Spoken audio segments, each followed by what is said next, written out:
Hi, my name is Sylvia. I'm passionate about languages, English in particular. Welcome to my world of English.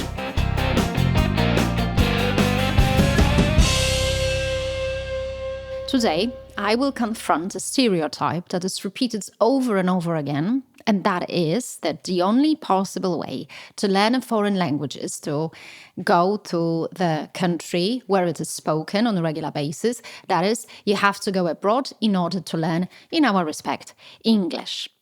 And as I said with this introduction, it is a stereotype, and we are going to discuss the stereotype today. I would like to look at the question from different angles.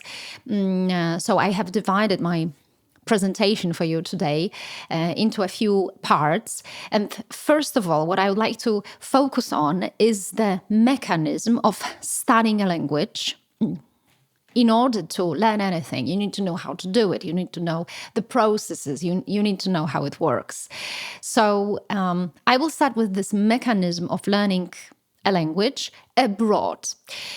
I have heard that on numerous occasions that something magical happens, that if you travel to England or if you travel to the United States or if you travel to Canada, that naturally, instinctively, all of a sudden, you learn a language and everything is so simple. And my answer to this question is it depends, because every situation is different. Every story is different, and definitely it depends on the circumstances. Coming back to this mechanism, why do so many people believe, or why do so many people think that if you go abroad, you will learn a language? Well, this is so because as you cross the border of a different country, there is this term that I coined for this purpose. For the purpose of discussing foreign languages, studying foreign languages, there is this element of survival. If you are alone in a foreign country and you want to communicate with other people, you need to start speaking their language. Otherwise, you will never survive. You will never survive in this meaning that it'll be very difficult for you to go shopping. It'll be very difficult for you to go to a restaurant. It'll be very difficult to make friends. I know today we have a lot of applications. We have a lot of help. We have translators. You can speak directly to your phone and then you will hear the speech, the translation immediately in the foreign language, the language that you intend to use, intend to speak. But of course, if you rely on something like that, if you do something like that, you will never build relations in this country. You'll never build relations with the people. And I believe that if you go abroad, you need these relations, right? We need people around us. We can go abroad in order to do different things. We can go there specifically because we want to study a foreign language, or we can go abroad because we are traveling, or we can go abroad because we are going to work or study there. It doesn't matter which is your story. It doesn't matter what is your purpose. But in all of these elements, you need relations with people. So relying only on the translator, I don't think it is a very good idea. So let us now come back to this element of survival. If you want to make relations, if you want to make friends with people, you need to talk to them. And there is this switch, right? There is this change in our brain that in order to somehow make our life there, we need to communicate with people. And naturally, our brain will adjust and we will start learning the language instinctively, just like the children do.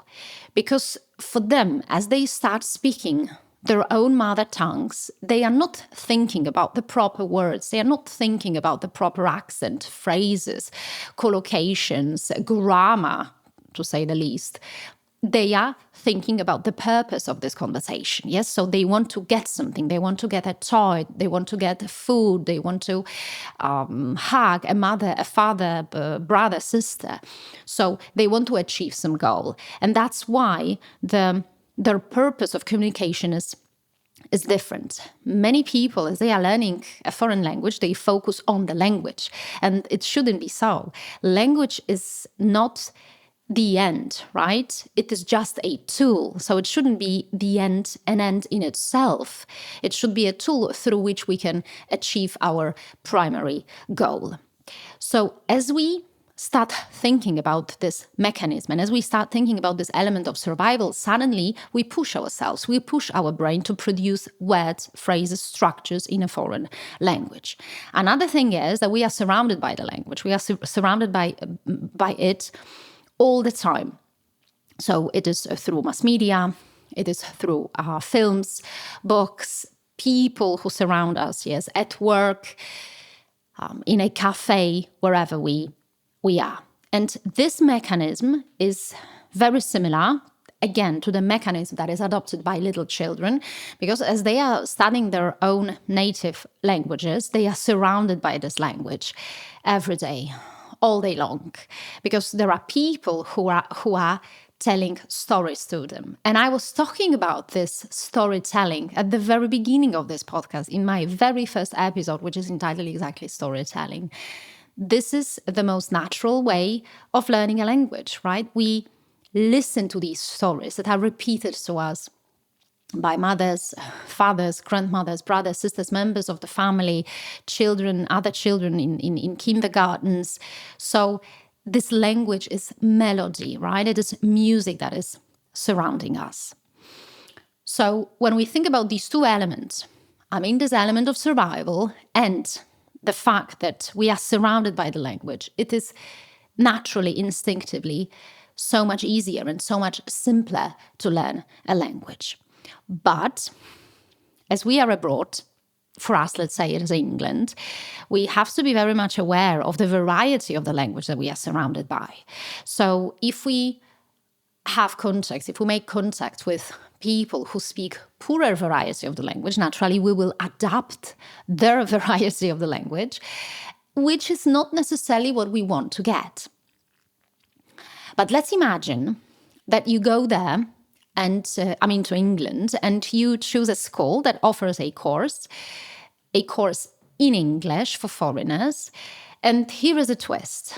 You arrive, you go to the classroom, you sit at the desk, and it turns out that there are other people. So very often these groups are rather big and full, and there are other people who come from the same country as you. I mean, there are other Polish people. So what happens is that you may speak English during the class, it is okay, but during the breaks and after the classes, you start speaking Polish. It can happen, of course, to people who go and want to work abroad or they study abroad. So even if at work they are surrounded only by people from this foreign country, when they leave the office, when they leave the company, they may have friends. They may have friends from Poland. So their brain will naturally switch back to Polish. And this element of survival, or this element of natural adjustment to the language, it will be stopped. And this feeling, you may say, okay, but so why does it matter, right? So I will speak half of the day in Polish, and then I will speak half of the day in English. But this switch, this feeling exactly that that you can switch back to your mother tongue, it is a feeling that actually kills the whole process.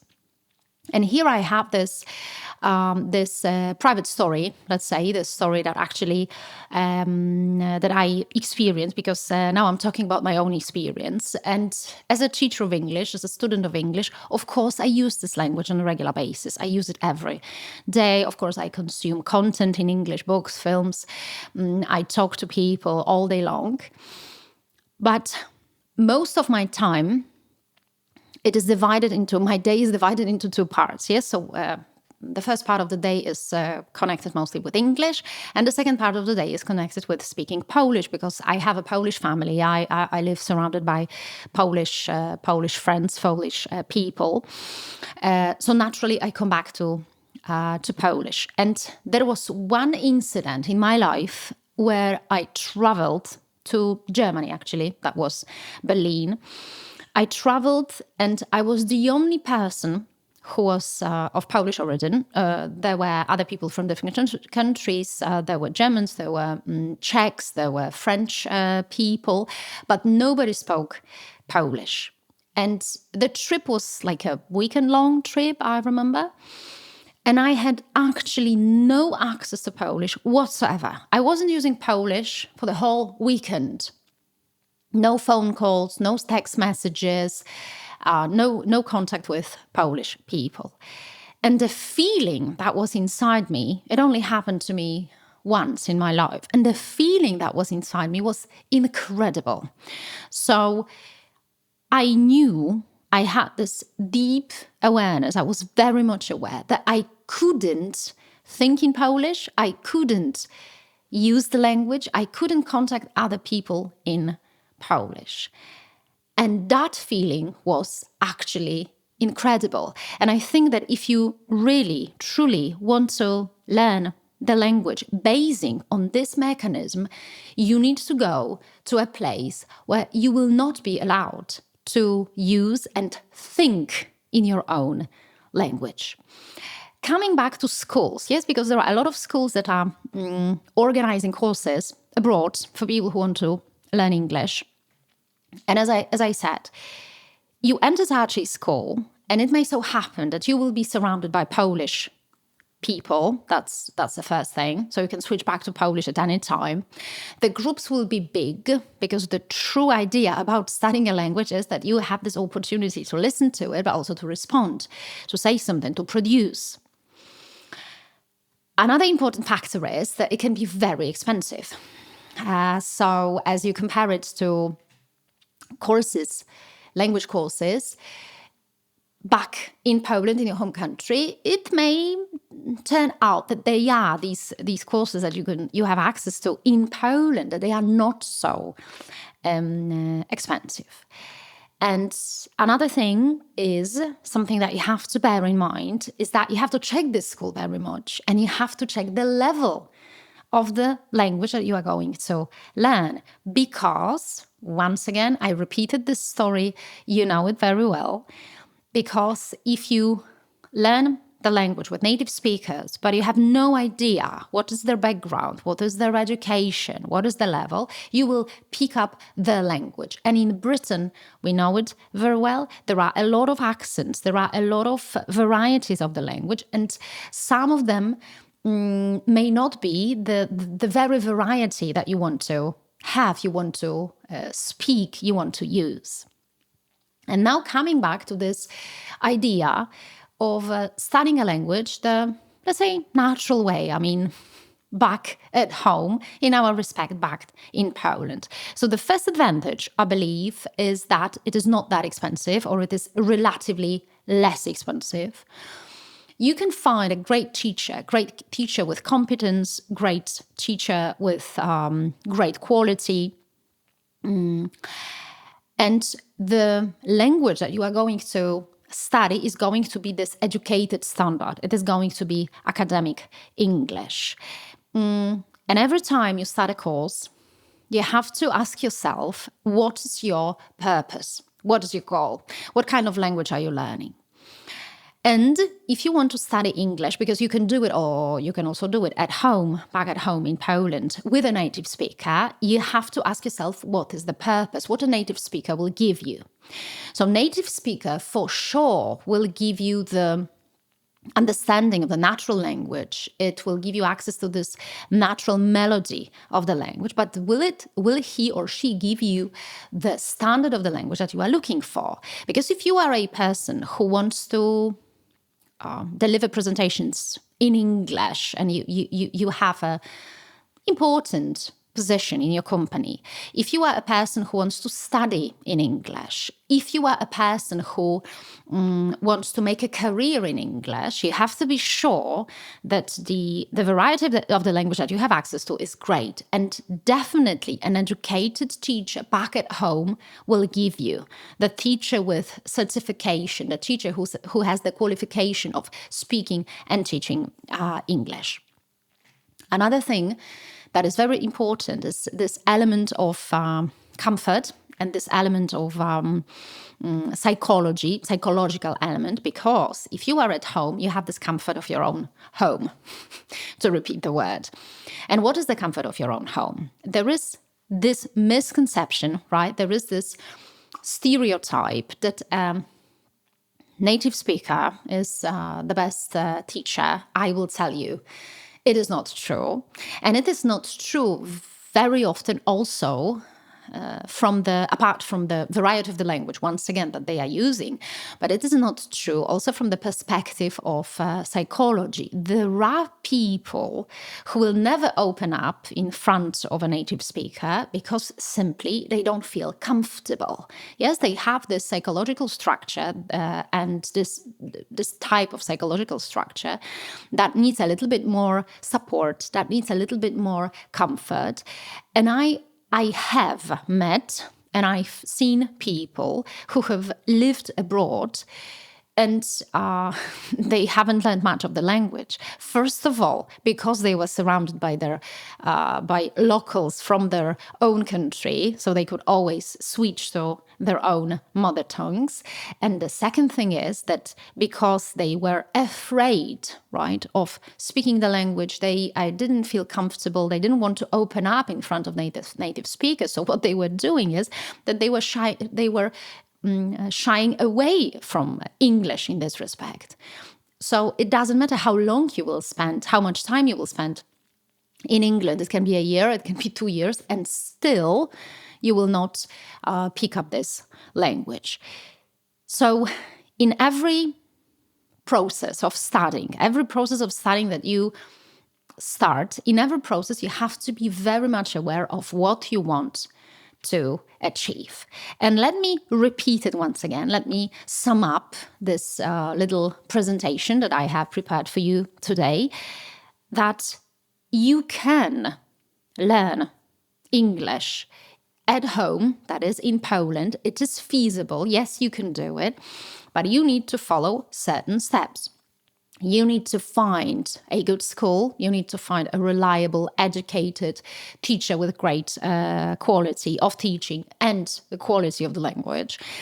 You have the comfort of your own home, for instance, because you can do it online, as we know it. And you will get support from the teacher, because just going and swimming in the ocean the first day, if you don't know how to swim, if you can't swim, for many people is not the best idea. So there are people, yes, indeed, who will, the rule of learning how to swim. There are a few people who are pushed into the water. They in some moments, right, at the beginning, they start drowning, and then suddenly, in order not to drown, they start swimming, because this is how they learn how to swim. But there are so many people who will not do it. I mean, actually, in quotation marks, they will drown, and the same thing will happen with the language. So there is quite a big group of people, quite a big group of students who need support, who needs better clarification of the language.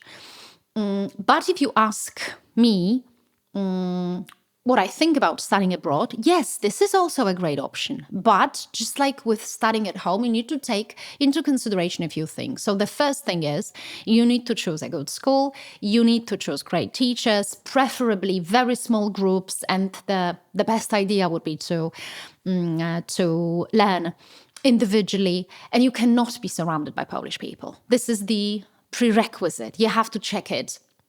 You have to be sure that you will be the only person who speaks Polish, because then if you go there, I mean, to England, to America, your brain will switch to this natural adjustment to the language, because at the back of your mind, there will be this feeling, this information that you cannot speak Polish to anybody. And that's why this element of survival will start working.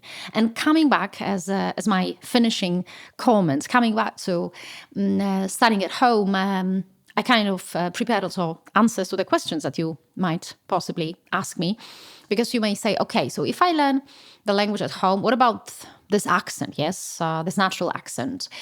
And my question is always the same. What is the purpose? What is the purpose of your studying? Is your purpose to speak like a native speaker, which is kind of impossible or very difficult? Or is your purpose to deliver your job? The thing that is promoted today is skill-based learning. So I believe most of you want to study the language in order to work in this language, yes, in order to deliver presentations, as I said, maybe in order to negotiate in English, but you don't have to be a native speaker in order to do it. But if you want to work on your accent, or maybe if you want to work on more of this natural speech or slang, or let's say street vocabulary, you can practice it at home. I mean, you have access to materials online. And you can also get some extra classes with a native speaker if you want to, if this is exactly the thing you want to work on. But all in all, you really don't need to go abroad. I mean, you can go thinking about all the things I have just covered, but it is not necessary if you want to study the language and if you want to speak the language well. And this is the thought, the statement, the idea I'm leaving you with today. Yes, you can learn a foreign language back at home. It is not necessary for you to go abroad. Thank you.